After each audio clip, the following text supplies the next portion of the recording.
What's up, guys? If you're not subscribed, please subscribe. Also, please smash that like button on the video and enjoy the show. Well, I'll say actively promoting a UAP narrative to hide the reality of what it was, to throw an adversary off the trail. Now, I think what we're dealing with currently in Congress and NASA and the Office of the Director of National Intelligence and everything, I think it goes too far for that to be the explanation, or at least for it to be a definitive explanation for everything. Yeah, and that's where it gets interesting. I was on the phone with Jesse Michaels, who has, I think the channel used to be known as American Alchemy, but now it's known as Jesse Michaels on YouTube. I was on the phone with him last night for a while, and he knew David Grusch, who's, for people out there who haven't followed this, is the whistleblower who came forward this year in America. He knew David Grusch, I think, for a couple of years before that happened. And I was asking him about, now, again, this is one guy's opinion here, but I was asking him about the angle that possibly Grusch is completely telling the truth, but that the kernels on the trail were kind of left there for him specifically to do that as some sort of intel operation. And one of the arguments that Jesse made, that he made a lot more eloquently than I'm going to sum it up right now, was that the number of bases that would have to be covered for that to be the case is at a ridiculous amount. Like there's too much there for him to have totally been looking at fake stuff and not having the truthful outcome on at least something there.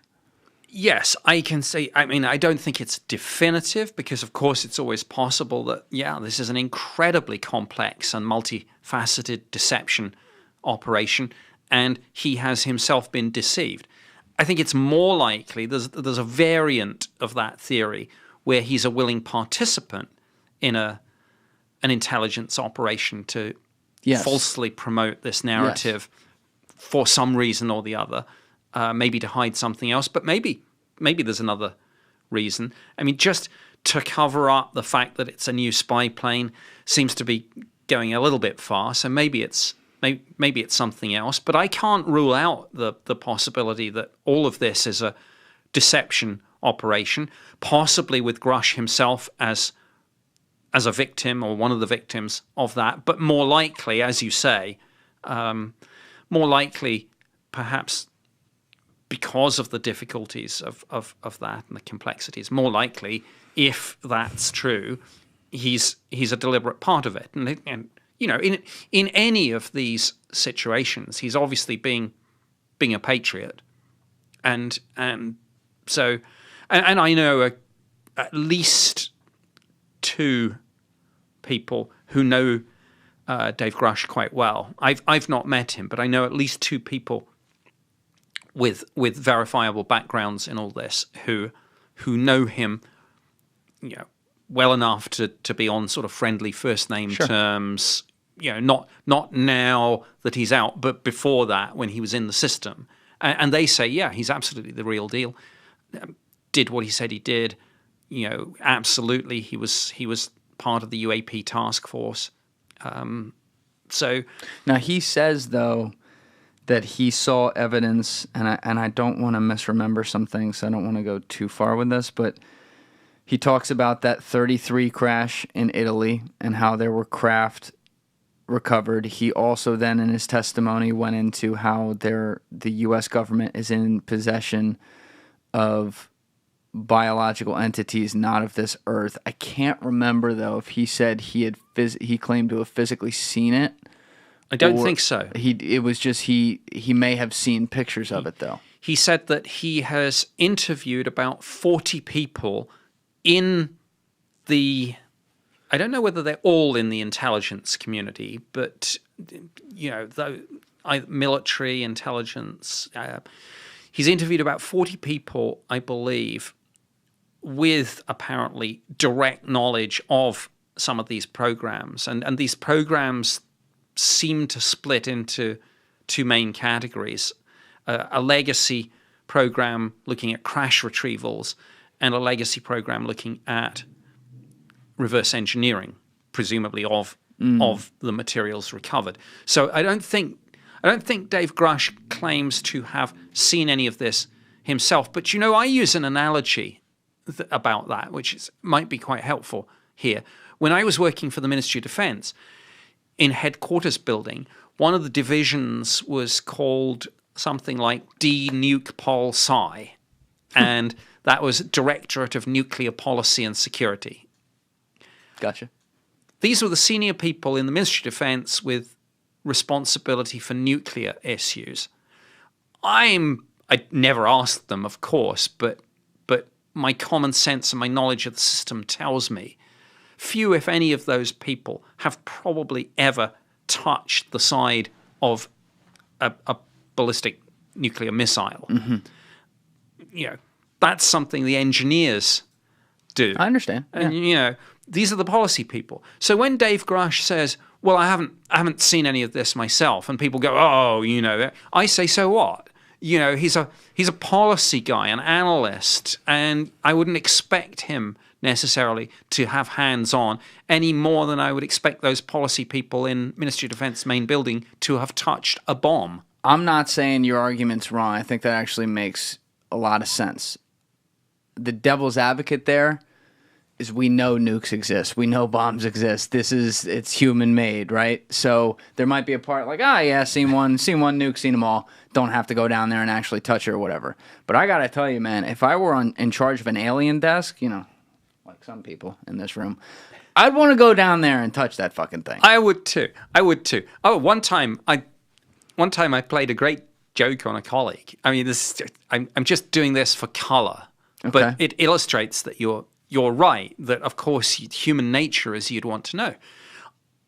I think it was not the next but one job I had after the UFO job.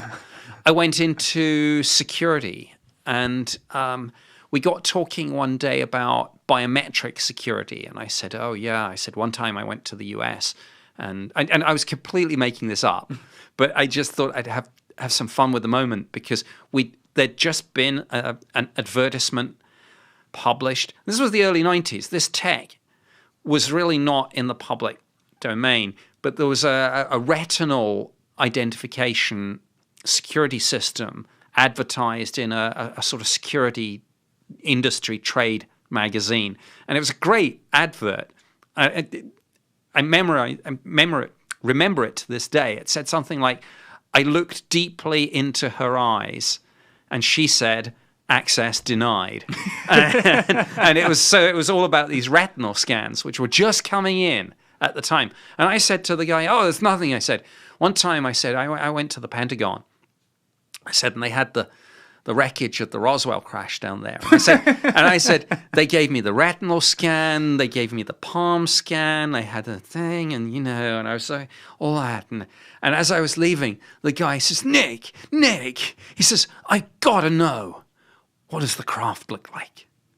And of course, I was just kind of having some fun with him. But yeah, of course, you'd want to know. You'd want to get your hands on that craft in a way that you wouldn't say, "Hey, I want to touch a nuke." In fact, I would be definitely, I don't want to touch a nuke for obvious reasons. Yeah. It's like, I don't want to go anywhere near them. Yeah, I know they exist. I know so they're shielded, but even so, I don't want to. Why would I? But there's also like, is there a danger in touching a craft from a foreign universe or galaxy? Sorry, that you don't know what kind of tech it is. It could be way worse than a nuke too. That's a question. Which is why Jim Peniston, the moment he touched the side of the Rendlesham thing, had his kind of "oops, I shouldn't have done that" moment.